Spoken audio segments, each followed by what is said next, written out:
प्रिय भक्तों, जहां शनि देव का स्मरण किया जाता है वहां उनकी कृपा से भक्तों के जीवन की सभी समस्याएं समाप्त हो जाती हैं। शनि देव जो कर्मों का न्याय करते हैं, अपनी दयालु दृष्टि से जीवन के कष्टों का निवारण करते हैं। इसीलिए उन्हें दंडनायक और कर्म फलदाता कहा जाता है। सूर्यपुत्र न्यायकारी शनि देव महाराज सभी कष्टों को हरने वाले आज उनके इस चमत्कारी मंत्र को आपके सामने प्रस्तुत करने जा रहे हैं, जिसके सुनने और जपने से आपके जीवन के सभी संकटों का समाधान होगा और धन की कभी कमी नहीं होगी। यदि आपके ऊपर शनि की साढ़ेसाती है, कार्यों में बाधा आ रही है या जीवन में निराशा ने घर कर लिया है, तो यह मंत्र आपकी हर समस्या का समाधान है।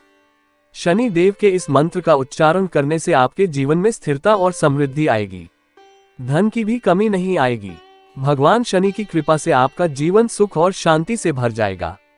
हमने यह मंत्र विशेष रूप से शास्त्रों से निकालकर आपके लिए प्रस्तुत किया है ताकि आपके कष्टों का नाश हो और शनि देव की कृपा प्राप्त हो और शनि देव के सभी भक्तों को धन की अपार धन प्राप्त हो। प्रिय भक्तों, यदि आप भी चाहते हैं कि आपके जीवन में शनि देव का आशीर्वाद मिले तो कृपया हमारे इस चैनल को अभी सब्सक्राइब करें। साथ ही वीडियो को एक दिल से लाइक और कमेंट में जय श्री शनि देव अवश्य लिखें। साथ ही इस मंत्र को अधिक से अधिक लोगों तक शेयर करें। इस मंत्र को सुने और 108 बार इसका जप करें। इससे शनि देव आपके सभी दोषों का निवारण करेंगे और आपके जीवन धन से जुड़ी सभी समस्याओं को दूर करेंगे। यदि आप इसे 108 बार सुनते हैं तो आपके जीवन में सकारात्मक बदलाव आएंगे और समस्याएं समाप्त होंगी। भक्तों, अब इस अद्भुत और प्रभावशाली मंत्र को सुनते हैं जिसे हमने शास्त्रों से लिया है। भक्तों, इस मंत्र को पूरी श्रद्धा और विश्वास के साथ सुने। इसका चमत्कारी प्रभाव आपके जीवन के कष्टों को दूर करेगा और कभी धन की कमी नहीं होने देगा। ध्यान रखें, इसे नियमित रूप से सुने और इसका लाभ प्राप्त करें। हम आशा करते हैं कि यह मंत्र आपके जीवन में सुख, शांति और स्थिरता लाएगा। भक्तों, मंत्र कुछ इस प्रकार है। ओम नीलांजनम समाभासं रविपुत्रं यमाग्रजं छाया मार्तंड समूभूतं नमामि शनिश्चरम्। ओम नीलांजनम समाभासं रविपुत्रं यमाग्रजं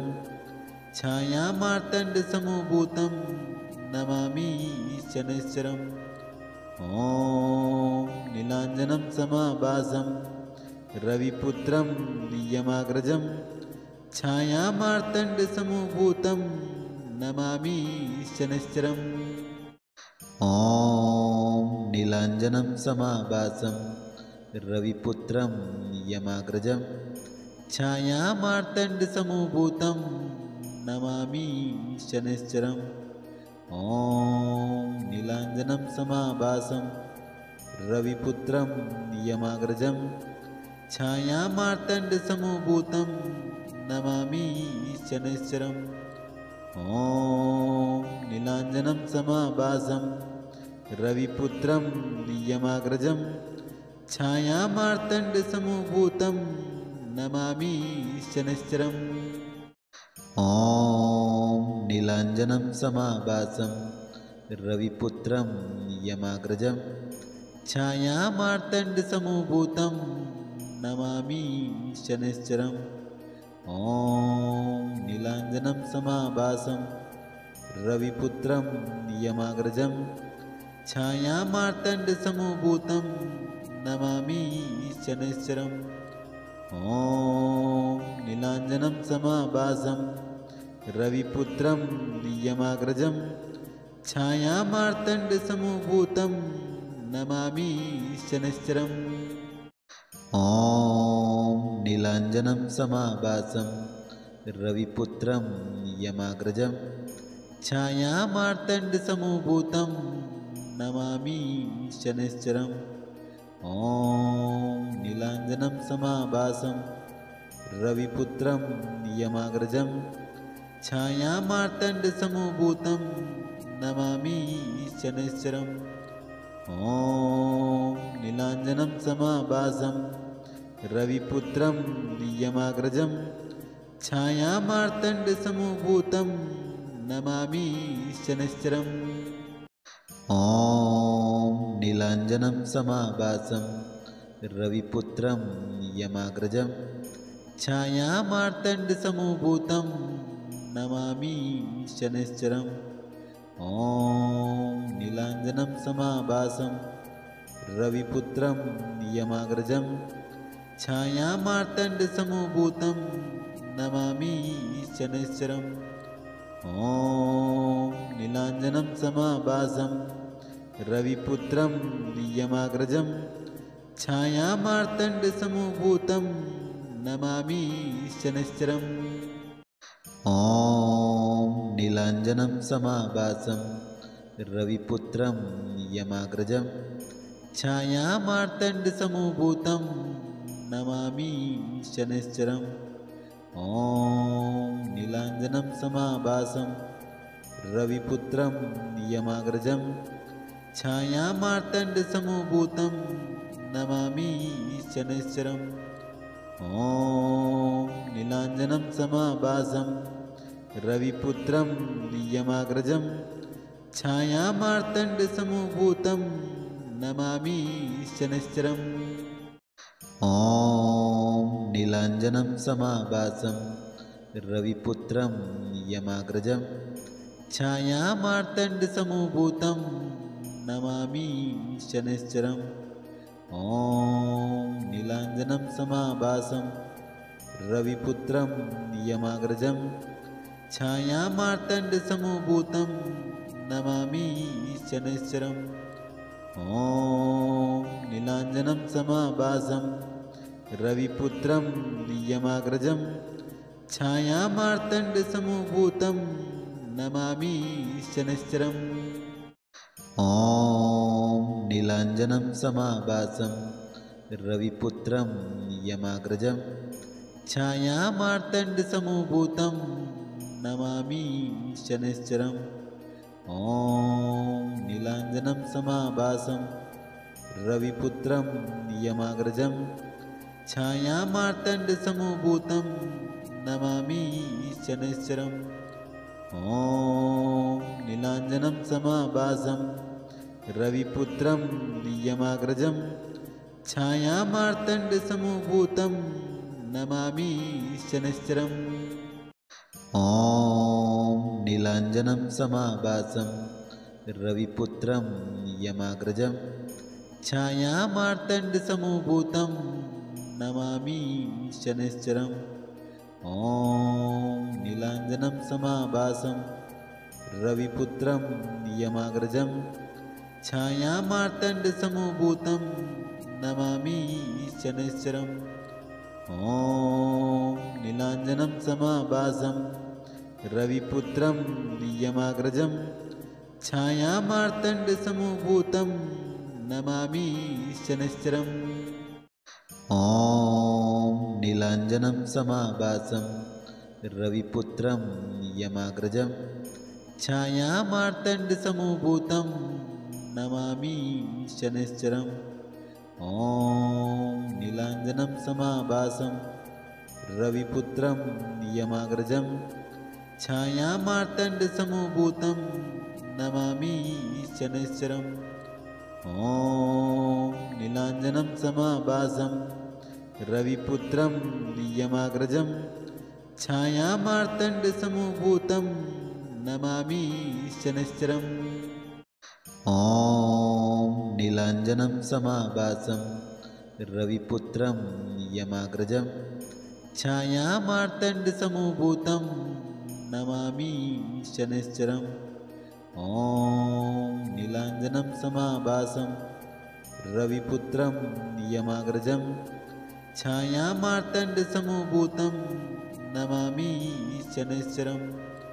ॐ नीलाञ्जनं समाभासं रविपुत्रं यमाग्रजं छायामार्तण्डसमभूतं नमामि शनैश्चरम्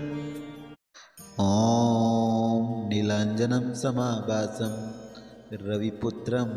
यमाग्रजं छायामार्तण्डसमभूतं नमामि शनैश्चरम् ॐ नीलाञ्जनं समाभासं रविपुत्रं यमाग्रजं छायामार्तण्डसमभूतं नमामि शनैश्चरम् ॐ नीलाञ्जनं समाभासं रविपुत्रं यमाग्रजं छायामार्तण्डसमभूतं नमामि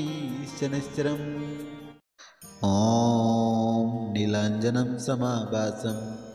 रविपुत्रं यमाग्रजं छायामार्तण्डसमभूतं नमामि शनैश्चरम् ॐ नीलाञ्जनं समाभासं रविपुत्रं यमाग्रजं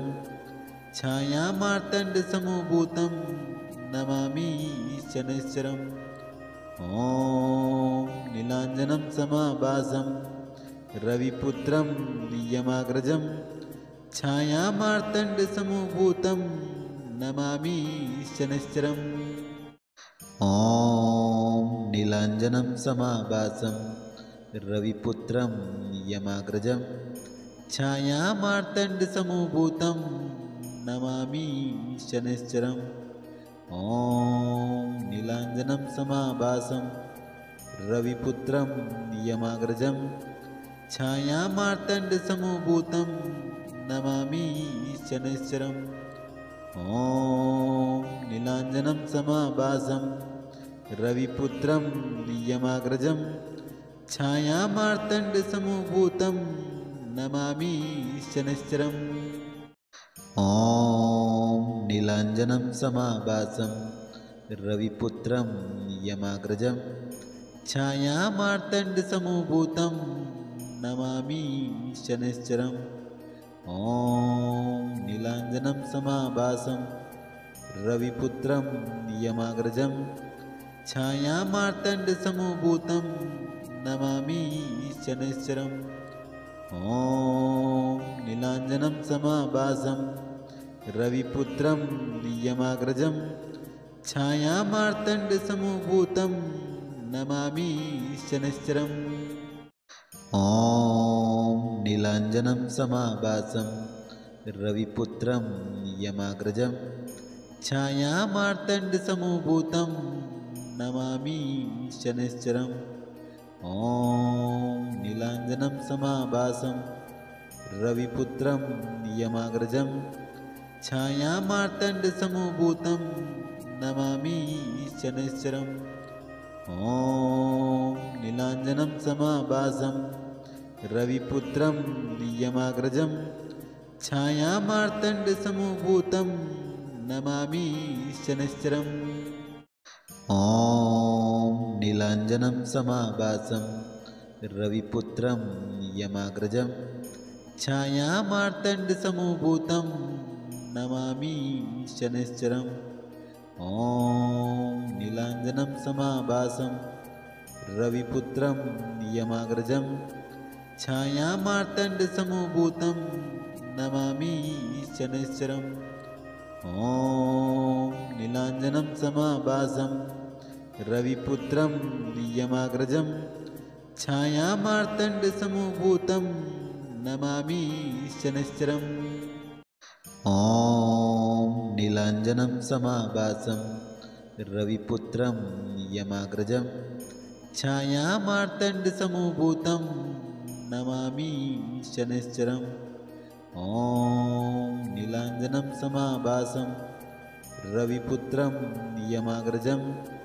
छायामार्तण्डसमभूतं नमामि शनैश्चरम् ॐ नीलाञ्जनं समाभासं रविपुत्रं यमाग्रजं छायामार्तण्डसमभूतं नमामि शनैश्चरम् ॐ नीलाञ्जनं समाभासं रविपुत्रं यमाग्रजं छायामार्तण्डसमभूतं नमामि शनैश्चरम् ॐ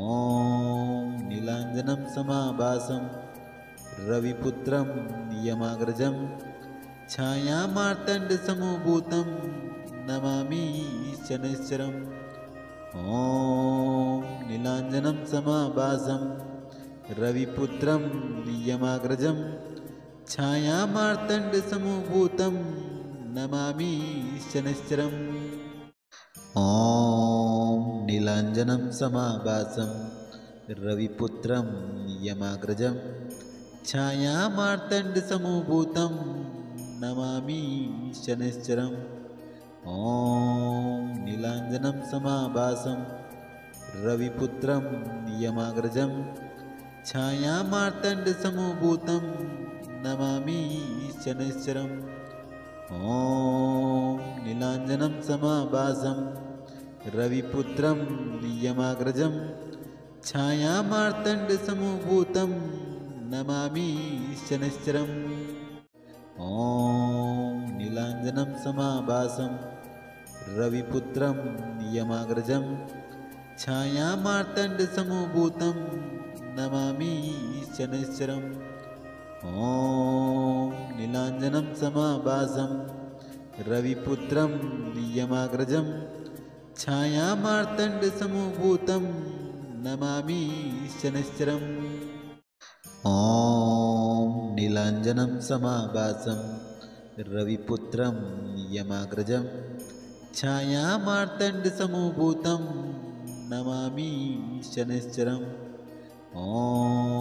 नीलाञ्जनं समाभासं रविपुत्रं यमाग्रजं छायामार्तण्डसमभूतं नमामि शनैश्चरम् ॐ नीलाञ्जनं समाभासं रविपुत्रं यमाग्रजं छायामार्तण्डसमभूतं नमामि शनैश्चरम्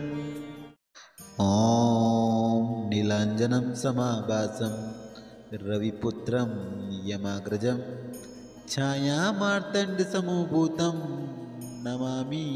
शनैश्चरम् ॐ नीलाञ्जनं समाभासं रविपुत्रं यमाग्रजं छायामार्तण्डसमभूतं नमामि शनैश्चरम् ॐ नीलाञ्जनं समाभासं रविपुत्रं यमाग्रजं छायामार्तण्डसमभूतं नमामि शनैश्चरम् ॐ नीलाञ्जनं समाभासं रविपुत्रं यमाग्रजं छायामार्तण्डसमभूतं नमामि शनैश्चरम् ॐ नीलाञ्जनं समाभासं रविपुत्रं यमाग्रजं छायामार्तण्डसमभूतं नमामि शनैश्चरम् ॐ नीलाञ्जनं समाभासं रविपुत्रं यमाग्रजं छायामार्तण्डसमभूतं नमामि शनैश्चरम् ॐ नीलाञ्जनं समाभासं रविपुत्रं यमाग्रजं छायामार्तण्डसमभूतं नमामि शनैश्चरम् ॐ नीलाञ्जनं समाभासं रविपुत्रं यमाग्रजं छायामार्तण्डसमभूतं नमामि शनैश्चरम् ॐ नीलाञ्जनं समाभासं रविपुत्रं यमाग्रजं छायामार्तण्डसमभूतं नमामि शनैश्चरम् ॐ नीलाञ्जनं समाभासं रविपुत्रं यमाग्रजं छायामार्तण्डसमभूतं नमामि शनैश्चरम् ॐ नीलाञ्जनं समाभासं रविपुत्रं यमाग्रजं छायामार्तण्डसमभूतं नमामि शनैश्चरम् ॐ नीलाञ्जनं समाभासं रविपुत्रं यमाग्रजं छायामार्तण्डसमभूतं नमामि शनैश्चरम् ॐ नीलाञ्जनं समाभासं रविपुत्रं यमाग्रजं छायामार्तण्डसमभूतं नमामि शनैश्चरम् ॐ नीलाञ्जनं समाभासं रविपुत्रं यमाग्रजं छायामार्तण्डसमभूतं नमामि शनैश्चरम् ॐ नीलाञ्जनं समाभासं रविपुत्रं यमाग्रजं छायामार्तण्डसमभूतं नमामि शनैश्चरम् ॐ नीलाञ्जनं समाभासं रविपुत्रं यमाग्रजं छायामार्तण्डसमभूतं नमामि शनैश्चरम् ॐ नीलाञ्जनं समाभासं रविपुत्रं यमाग्रजं छायामार्तण्डसमभूतं नमामि शनैश्चरम् ॐ नीलाञ्जनं समाभासं रविपुत्रं यमाग्रजं छायामार्तण्डसमभूतं नमामि शनैश्चरम् ॐ नीलाञ्जनं समाभासं रविपुत्रं यमाग्रजं छायामार्तण्डसमभूतं नमामि शनैश्चरम् ॐ नीलाञ्जनं समाभासं रविपुत्रं यमाग्रजं छायामार्तण्डसमभूतं नमामि शनैश्चरम् ॐ नीलाञ्जनं समाभासं रविपुत्रं यमाग्रजं छायामार्तण्डसमभूतं नमामि शनैश्चरम् ॐ नीलाञ्जनं समाभासं रविपुत्रं यमाग्रजं छायामार्तण्डसमभूतं नमामि शनैश्चरम् ॐ नीलाञ्जनं समाभासं रविपुत्रं यमाग्रजं छायामार्तण्डसमभूतं नमामि शनैश्चरम् ॐ नीलाञ्जनं समाभासं रविपुत्रं यमाग्रजं छायामार्तण्डसमभूतं नमामि शनैश्चरम् ॐ नीलाञ्जनं समाभासं रविपुत्रं यमाग्रजं छायामार्तण्डसमभूतं नमामि शनैश्चरम् ॐ नीलाञ्जनं समाभासं रविपुत्रं यमाग्रजं छायामार्तण्डसमभूतं नमामि शनैश्चरम् ॐ नीलाञ्जनं समाभासं रविपुत्रं यमाग्रजं छायामार्तण्डसमभूतं नमामि शनैश्चरम् ॐ नीलाञ्जनं समाभासं रविपुत्रं यमाग्रजं छायामार्तण्डसमभूतं नमामि शनैश्चरम् ॐ नीलाञ्जनं समाभासं रविपुत्रं यमाग्रजं छायामार्तण्डसमभूतं नमामि शनैश्चरम् ॐ नीलाञ्जनं समाभासं रविपुत्रं यमाग्रजं छायामार्तण्डसमभूतं नमामि शनैश्चरम् ॐ नीलाञ्जनं समाभासं रविपुत्रं यमाग्रजं छायामार्तण्डसमभूतं नमामि शनैश्चरम् ॐ नीलाञ्जनं समाभासं रविपुत्रं यमाग्रजं छायामार्तण्डसमभूतं नमामि शनैश्चरम् ॐ नीलाञ्जनं समाभासं रविपुत्रं यमाग्रजं छायामार्तण्डसमभूतं नमामि शनैश्चरम् ॐ नीलाञ्जनं समाभासं रविपुत्रं यमाग्रजं छायामार्तण्डसमभूतं नमामि शनैश्चरम् ॐ नीलाञ्जनं समाभासं रविपुत्रं यमाग्रजं छायामार्तण्डसमभूतं नमामि शनैश्चरम् ॐ नीलाञ्जनं समाभासं रविपुत्रं यमाग्रजं छायामार्तण्डसमभूतं नमामि शनैश्चरम् ॐ नीलाञ्जनं समाभासं रविपुत्रं यमाग्रजं छायामार्तण्डसमभूतं नमामि शनैश्चरम् ॐ नीलाञ्जनं समाभासं रविपुत्रं यमाग्रजं छायामार्तण्डसमभूतं नमामि शनैश्चरम् ॐ नीलाञ्जनं समाभासं रविपुत्रं यमाग्रजं छायामार्तण्डसमभूतं नमामि शनैश्चरम् ॐ नीलाञ्जनं समाभासं रविपुत्रं यमाग्रजं छायामार्तण्डसमभूतं नमामि शनैश्चरम् ॐ नीलाञ्जनं समाभासं रविपुत्रं यमाग्रजं छायामार्तण्डसमभूतं नमामि शनैश्चरम् ॐ नीलाञ्जनं समाभासं रविपुत्रं यमाग्रजं छायामार्तण्डसमभूतं नमामि शनैश्चरम् ॐ नीलाञ्जनं समाभासं रविपुत्रं यमाग्रजं छायामार्तण्डसमभूतं नमामि शनैश्चरम् ॐ नीलाञ्जनं समाभासं रविपुत्रं यमाग्रजं छायामार्तण्डसमभूतं नमामि शनैश्चरम् ॐ नीलाञ्जनं समाभासं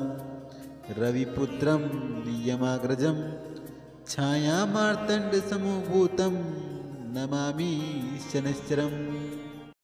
ॐ नीलाञ्जनं समाभासं रविपुत्रं यमाग्रजं छायामार्तण्डसमभूतं नमामि शनैश्चरम् ॐ नीलाञ्जनं समाभासं रविपुत्रं यमाग्रजं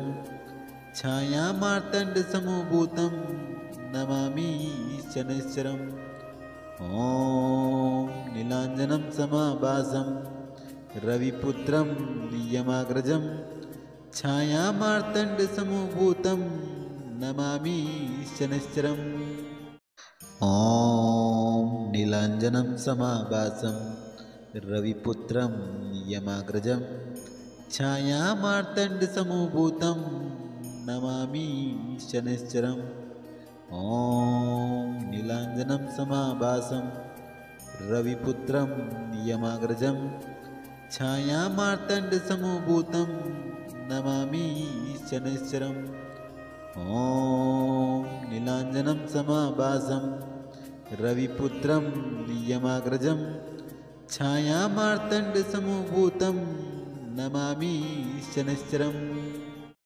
ॐ नीलाञ्जनं समाभासं रविपुत्रं यमाग्रजं छायामार्तण्डसमभूतं नमामि शनैश्चरम् ॐ नीलाञ्जनं समाभासं रविपुत्रं यमाग्रजं छायामार्तण्डसमभूतं नमामि शनैश्चरम् ॐ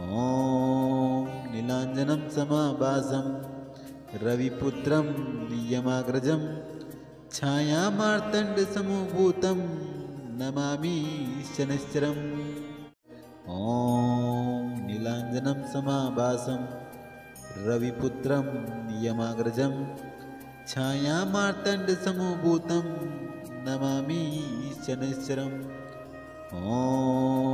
नीलाञ्जनं समाभासं रविपुत्रं यमाग्रजं छायामार्तण्डसमभूतं नमामि शनैश्चरम् ॐ नीलाञ्जनं समाभासं रविपुत्रं यमाग्रजं छायामार्तण्डसमभूतं नमामि शनैश्चरम् ॐ नीलाञ्जनं समाभासं रविपुत्रं यमाग्रजं छायामार्तण्डसमभूतं नमामि शनैश्चरम् ॐ नीलाञ्जनं समाभासं रविपुत्रं यमाग्रजं छायामार्तण्डसमभूतं नमामि शनैश्चरम् ॐ नीलाञ्जनं समाभासं रविपुत्रं यमाग्रजं छायामार्तण्डसमभूतं नमामि शनैश्चरम् ॐ नीलाञ्जनं समाभासं रविपुत्रं यमाग्रजं छायामार्तण्डसमभूतं नमामि शनैश्चरम् ॐ नीलाञ्जनं समाभासं रविपुत्रं यमाग्रजं छायामार्तण्डसमभूतं नमामि शनैश्चरम् ॐ नीलाञ्जनं समाभासं रविपुत्रं यमाग्रजं छायामार्तण्डसमभूतं नमामि शनैश्चरम् ॐ नीलाञ्जनं समाभासं रविपुत्रं यमाग्रजं छायामार्तण्डसमभूतं नमामि शनैश्चरम् ॐ नीलाञ्जनं समाभासं रविपुत्रं यमाग्रजं छायामार्तण्डसमभूतं नमामि शनैश्चरम् ॐ नीलाञ्जनं समाभासं रविपुत्रं यमाग्रजं छायामार्तण्डसमभूतं नमामि शनैश्चरम् ॐ नीलाञ्जनं समाभासं रविपुत्रं यमाग्रजं छायामार्तण्डसमभूतं नमामि शनैश्चरम् ॐ नीलाञ्जनं समाभासं रविपुत्रं यमाग्रजं छायामार्तण्डसमभूतं नमामि शनैश्चरम् ॐ नीलाञ्जनं समाभासं रविपुत्रं यमाग्रजं छायामार्तण्डसमभूतं नमामि शनैश्चरम् ॐ नीलाञ्जनं समाभासं रविपुत्रं यमाग्रजं छायामार्तण्डसमभूतं नमामि शनैश्चरम् ॐ नीलाञ्जनं समाभासं रविपुत्रं यमाग्रजं छायामार्तण्डसमभूतं नमामि शनैश्चरम् ॐ नीलाञ्जनं समाभासं रविपुत्रं यमाग्रजं छायामार्तण्डसमभूतं नमामि शनैश्चरम् ॐ नीलाञ्जनं समाभासं रविपुत्रं यमाग्रजं छायामार्तण्डसमभूतं नमामि शनैश्चरम् ॐ नीलाञ्जनं समाभासं रविपुत्रं यमाग्रजं छायामार्तण्डसमभूतं नमामि शनैश्चरम् ॐ नीलाञ्जनं समाभासं रविपुत्रं यमाग्रजं छायामार्तण्डसमभूतं नमामि शनैश्चरम् ॐ नीलाञ्जनं समाभासं रविपुत्रं यमाग्रजं छायामार्तण्डसमभूतं नमामि शनैश्चरम् ॐ नीलाञ्जनं समाभासं रविपुत्रं यमाग्रजं छायामार्तण्डसमभूतं नमामि शनैश्चरम् ॐ नीलाञ्जनं समाभासं रविपुत्रं यमाग्रजं छायामार्तण्डसमभूतं नमामि शनैश्चरम् ॐ नीलाञ्जनं समाभासं रविपुत्रं यमाग्रजं छायामार्तण्डसमभूतं नमामि शनैश्चरम् ॐ नीलाञ्जनं समाभासं रविपुत्रं यमाग्रजं छायामार्तण्डसमभूतं नमामि शनैश्चरम् ॐ नीलाञ्जनं समाभासं रविपुत्रं यमाग्रजं छायामार्तण्डसमभूतं नमामि शनैश्चरम् ॐ नीलाञ्जनं समाभासं रविपुत्रं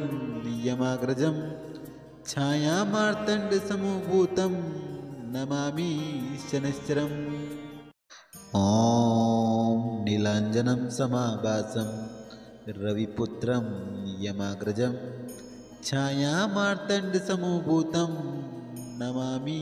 शनैश्चरम् ॐ नीलाञ्जनं समाभासं रविपुत्रं यमाग्रजं छायामार्तण्डसमभूतं नमामि शनैश्चरम् ॐ नीलाञ्जनं समाभासं रविपुत्रं यमाग्रजं छायामार्तण्डसमभूतं नमामि शनैश्चरम् ॐ नीलाञ्जनं समाभासं रविपुत्रं यमाग्रजं छायामार्तण्डसमभूतं नमामि शनैश्चरम् ॐ नीलाञ्जनं समाभासं रविपुत्रं यमाग्रजं छायामार्तण्डसमभूतं नमामि शनैश्चरम् ॐ नीलाञ्जनं समाभासं रविपुत्रं यमाग्रजं छायामार्तण्डसमभूतं नमामि शनैश्चरम् ॐ नीलाञ्जनं समाभासं रविपुत्रं यमाग्रजं छायामार्तण्डसमभूतं नमामि शनैश्चरम् ॐ नीलाञ्जनं समाभासं रविपुत्रं यमाग्रजं छायामार्तण्डसमभूतं नमामि शनैश्चरम् ॐ नीलाञ्जनं समाभासं रविपुत्रं यमाग्रजं छायामार्तण्डसमभूतं नमामि शनैश्चरम् ॐ नीलाञ्जनं समाभासं रविपुत्रं यमाग्रजं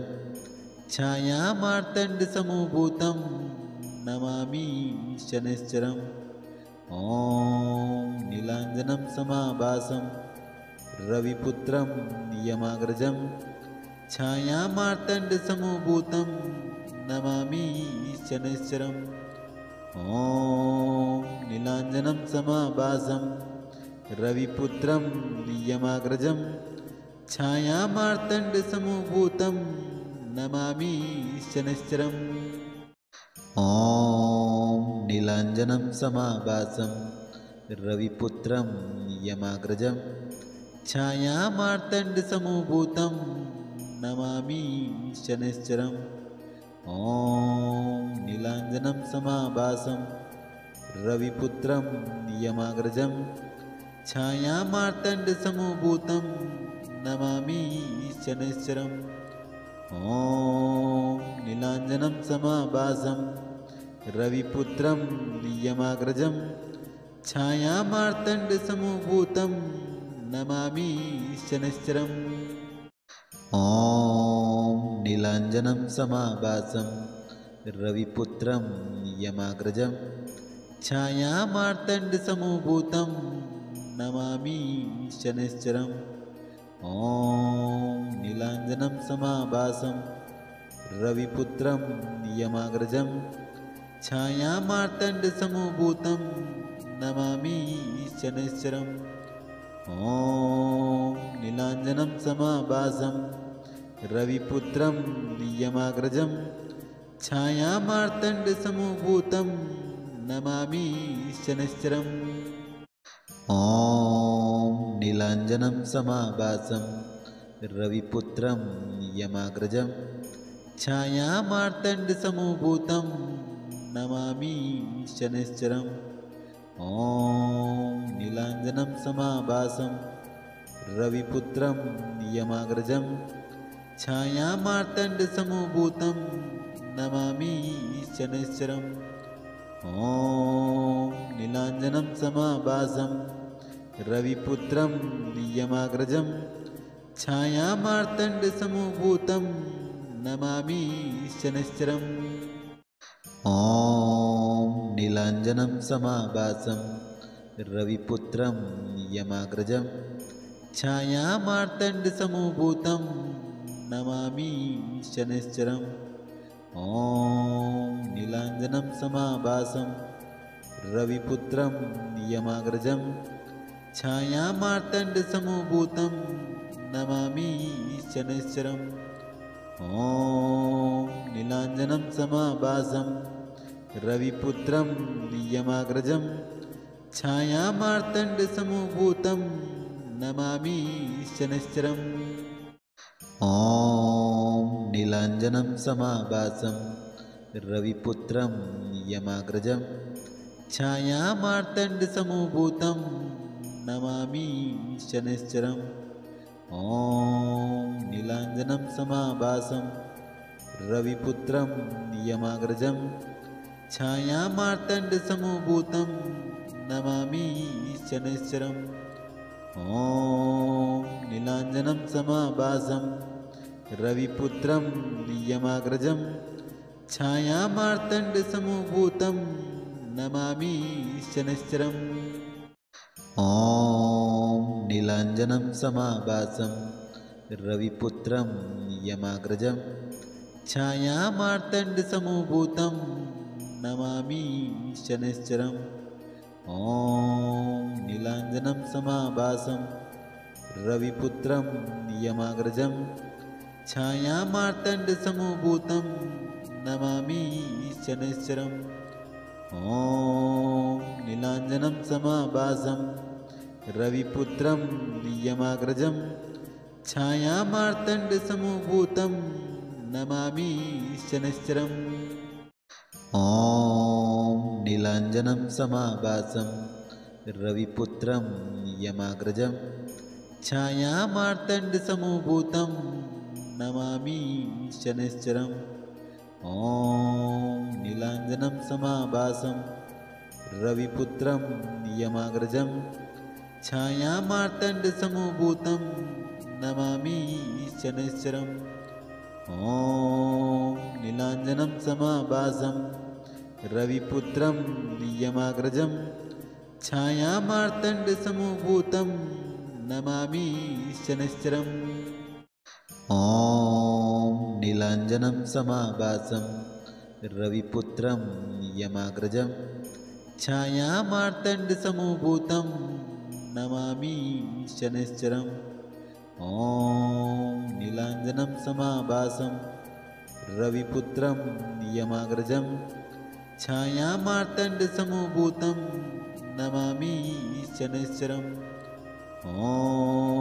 नीलाञ्जनं समाभासं रविपुत्रं यमाग्रजं छायामार्तण्डसमभूतं नमामि शनैश्चरम् ॐ नीलाञ्जनं समाभासं रविपुत्रं यमाग्रजं छायामार्तण्डसमभूतं नमामि शनैश्चरम् ॐ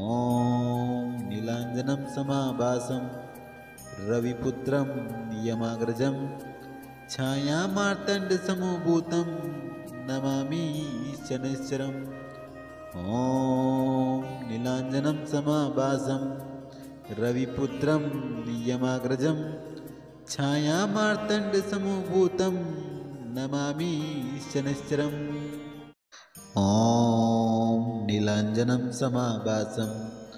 रविपुत्रं यमाग्रजं छायामार्तण्डसमभूतं नमामि शनैश्चरम् ॐ नीलाञ्जनं समाभासं रविपुत्रं यमाग्रजं छायामार्तण्डसमभूतं नमामि शनैश्चरम् ॐ नीलाञ्जनं समाभासं रविपुत्रं यमाग्रजं छायामार्तण्डसमभूतं नमामि शनैश्चरम् ॐ नीलाञ्जनं समाभासं रविपुत्रं यमाग्रजं छायामार्तण्डसमभूतं नमामि शनैश्चरम् ॐ नीलाञ्जनं समाभासं रविपुत्रं यमाग्रजं छायामार्तण्डसमभूतं नमामि शनैश्चरम् ॐ नीलाञ्जनं समाभासं रविपुत्रं यमाग्रजं छायामार्तण्डसमभूतं नमामि शनैश्चरम् ॐ नीलाञ्जनं समाभासं रविपुत्रं यमाग्रजं छायामार्तण्डसमभूतं नमामि शनैश्चरम् ॐ नीलाञ्जनं समाभासं रविपुत्रं यमाग्रजं छायामार्तण्डसमभूतं नमामि शनैश्चरम् ॐ नीलाञ्जनं समाभासं रविपुत्रं यमाग्रजं छायामार्तण्डसमभूतं नमामि शनैश्चरम् ॐ नीलाञ्जनं समाभासं रविपुत्रं यमाग्रजं छायामार्तण्डसमभूतं नमामि शनैश्चरम् ॐ नीलाञ्जनं समाभासं रविपुत्रं यमाग्रजं छायामार्तण्डसमभूतं नमामि शनैश्चरम् ॐ नीलाञ्जनं समाभासं रविपुत्रं यमाग्रजं छायामार्तण्डसमभूतं नमामि शनैश्चरम् ॐ नीलाञ्जनं समाभासं रविपुत्रं यमाग्रजं छायामार्तण्डसमभूतं नमामि शनैश्चरम् ॐ नीलाञ्जनं समाभासं रविपुत्रं यमाग्रजं छायामार्तण्डसमभूतं नमामि शनैश्चरम् ॐ नीलाञ्जनं समाभासं रविपुत्रं यमाग्रजं छायामार्तण्डसमभूतं नमामि शनैश्चरम् ॐ नीलाञ्जनं समाभासं रविपुत्रं यमाग्रजं छायामार्तण्डसमभूतं नमामि शनैश्चरम् ॐ नीलाञ्जनं समाभासं रविपुत्रं यमाग्रजं छायामार्तण्डसमभूतं नमामि शनैश्चरम् ॐ नीलाञ्जनं समाभासं रविपुत्रं यमाग्रजं छायामार्तण्डसमभूतं नमामि शनैश्चरम् ॐ नीलाञ्जनं समाभासं रविपुत्रं यमाग्रजं छायामार्तण्डसमभूतं नमामि शनैश्चरम् ॐ नीलाञ्जनं समाभासं रविपुत्रं यमाग्रजं छायामार्तण्डसमभूतं नमामि शनैश्चरम् ॐ नीलाञ्जनं समाभासं रविपुत्रं यमाग्रजं छायामार्तण्डसमभूतं नमामि शनैश्चरम्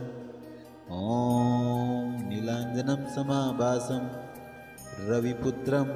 यमाग्रजं छायामार्तण्डसमभूतं नमामि शनैश्चरम् ॐ नीलाञ्जनं समाभासं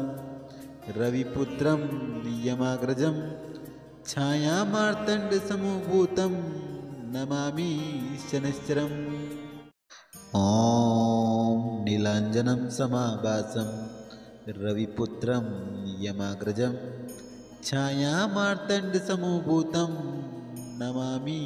शनैश्चरम् ॐ नीलाञ्जनं समाभासं रविपुत्रं यमाग्रजं छायामार्तण्डसमभूतं नमामि शनैश्चरम् ॐ नीलाञ्जनं समाभासं रविपुत्रं यमाग्रजं छायामार्तण्डसमभूतं नमामि शनैश्चरम् ॐ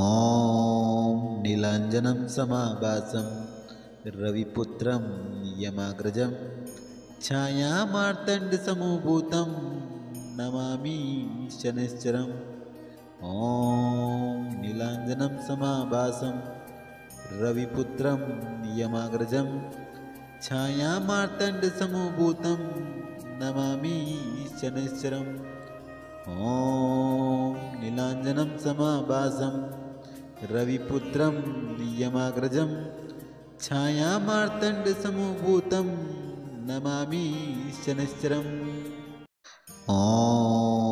नीलाञ्जनं समाभासं रविपुत्रं यमाग्रजं छायामार्तण्डसमभूतं नमामि शनैश्चरम् ॐ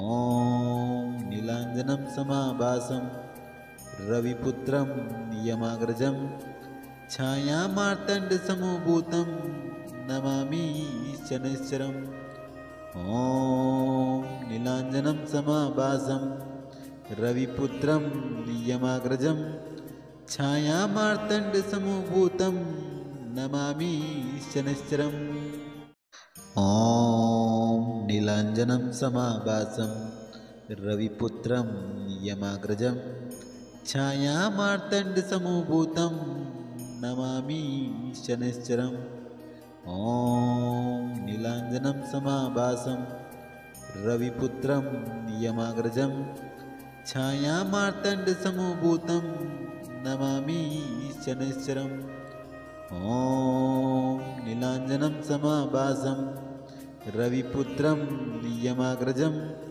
छायामार्तण्डसमभूतं नमामि शनैश्चरम् ॐ नीलाञ्जनं समाभासं रविपुत्रं यमाग्रजं छायामार्तण्डसमभूतं नमामि शनैश्चरम् ॐ नीलाञ्जनं समाभासं रविपुत्रं यमाग्रजं छायामार्तण्डसमभूतं नमामि शनैश्चरम् ॐ नीलाञ्जनं समाभासं रविपुत्रं यमाग्रजं छायामार्तण्डसमभूतं नमामि शनैश्चरम् ॐ नीलाञ्जनं समाभासं रविपुत्रं यमाग्रजं छायामार्तण्डसमभूतं नमामि शनैश्चरम्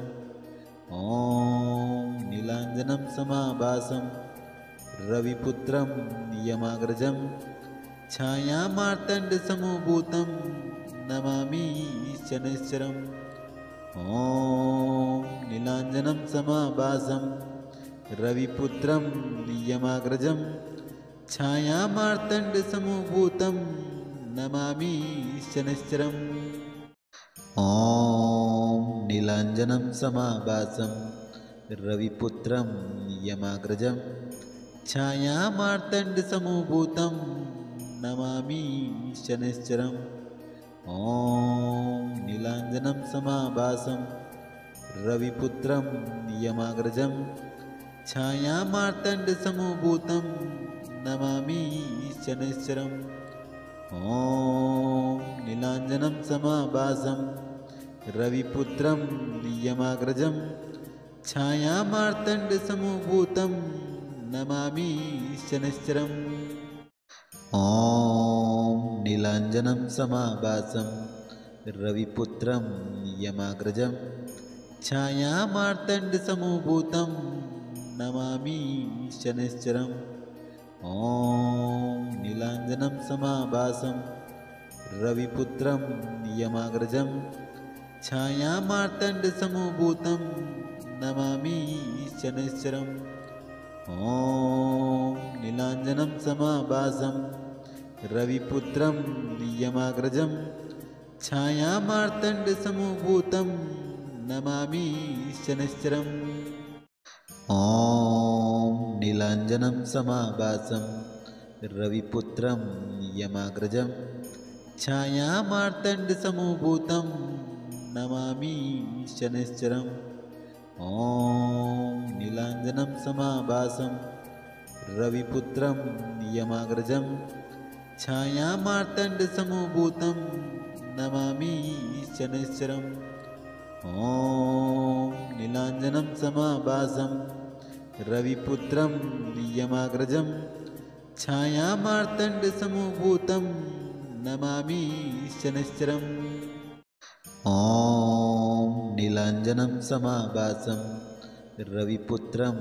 यमाग्रजं छायामार्तण्डसमभूतं नमामि शनैश्चरम् ॐ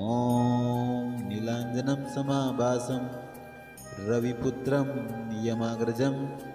छायामार्तण्डसमभूतं नमामि शनैश्चरम् ॐ नीलाञ्जनं समाभासं रविपुत्रं यमाग्रजं छायामार्तण्डसमभूतं नमामि शनैश्चरम् ॐ नीलाञ्जनं समाभासं रविपुत्रं यमाग्रजं छायामार्तण्डसमभूतं नमामि शनैश्चरम् ॐ नीलाञ्जनं समाभासं रविपुत्रं यमाग्रजं छायामार्तण्डसमभूतं नमामि शनैश्चरम् ॐ नीलाञ्जनं समाभासं रविपुत्रं यमाग्रजं छायामार्तण्डसमभूतं नमामि शनैश्चरम् ॐ नीलाञ्जनं समाभासं रविपुत्रं यमाग्रजं छायामार्तण्डसमभूतं नमामि शनैश्चरम् ॐ नीलाञ्जनं समाभासं रविपुत्रं यमाग्रजं छायामार्तण्डसमभूतं नमामि शनैश्चरम् ॐ नीलाञ्जनं समाभासं रविपुत्रं यमाग्रजं छायामार्तण्डसमभूतं नमामि शनैश्चरम् ॐ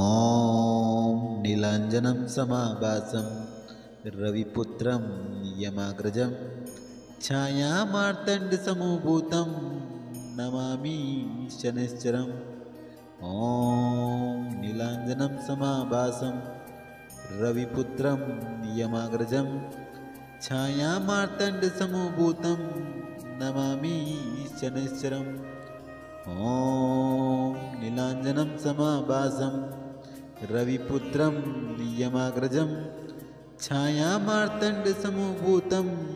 नमामि शनैश्चरम् ॐ नीलाञ्जनं समाभासं रविपुत्रं यमाग्रजं छायामार्तण्डसमभूतं नमामि शनैश्चरम् ॐ नीलाञ्जनं समाभासं रविपुत्रं यमाग्रजं छायामार्तण्डसमभूतं नमामि शनैश्चरम् ॐ नीलाञ्जनं समाभासं रविपुत्रं यमाग्रजं छायामार्तण्डसमभूतं नमामि शनैश्चरम् ॐ नीलाञ्जनं समाभासं रविपुत्रं यमाग्रजं छायामार्तण्डसमभूतं नमामि शनैश्चरम् ॐ नीलाञ्जनं समाभासं रविपुत्रं यमाग्रजं छायामार्तण्डसमभूतं नमामि शनैश्चरम् ॐ नीलाञ्जनं समाभासं रविपुत्रं यमाग्रजं छायामार्तण्डसमभूतं नमामि शनैश्चरम् ॐ नीलाञ्जनं समाभासं रविपुत्रं यमाग्रजं छायामार्तण्डसमभूतं नमामि शनैश्चरम् ॐ नीलाञ्जनं समाभासं रविपुत्रं यमाग्रजं छायामार्तण्डसमभूतं नमामि शनैश्चरम् ॐ नीलाञ्जनं समाभासं रविपुत्रं यमाग्रजं छायामार्तण्डसमभूतं नमामि शनैश्चरम् ॐ नीलाञ्जनं समाभासं रविपुत्रं यमाग्रजं छायामार्तण्डसमभूतं नमामि शनैश्चरम् ॐ नीलाञ्जनं समाभासं रविपुत्रं यमाग्रजं छायामार्तण्डसमभूतं नमामि शनैश्चरम् ॐ नीलाञ्जनं समाभासं रविपुत्रं यमाग्रजं छायामार्तण्डसमभूतं नमामि शनैश्चरम् ॐ नीलाञ्जनं समाभासं रविपुत्रं यमाग्रजं छायामार्तण्डसमभूतं नमामि शनैश्चरम् ॐ नीलाञ्जनं समाभासं रविपुत्रं यमाग्रजं छायामार्तण्डसमभूतं नमामि शनैश्चरम् ॐ नीलाञ्जनं समाभासं रविपुत्रं यमाग्रजं छायामार्तण्डसमभूतं नमामि शनैश्चरम् ॐ नीलाञ्जनं समाभासं रविपुत्रं यमाग्रजं छायामार्तण्डसमभूतं नमामि शनैश्चरम् ॐ नीलाञ्जनं समाभासं रविपुत्रं यमाग्रजं छायामार्तण्डसमभूतं नमामि शनैश्चरम् ॐ नीलाञ्जनं समाभासं रविपुत्रं यमाग्रजं छायामार्तण्डसमभूतं नमामि शनैश्चरम्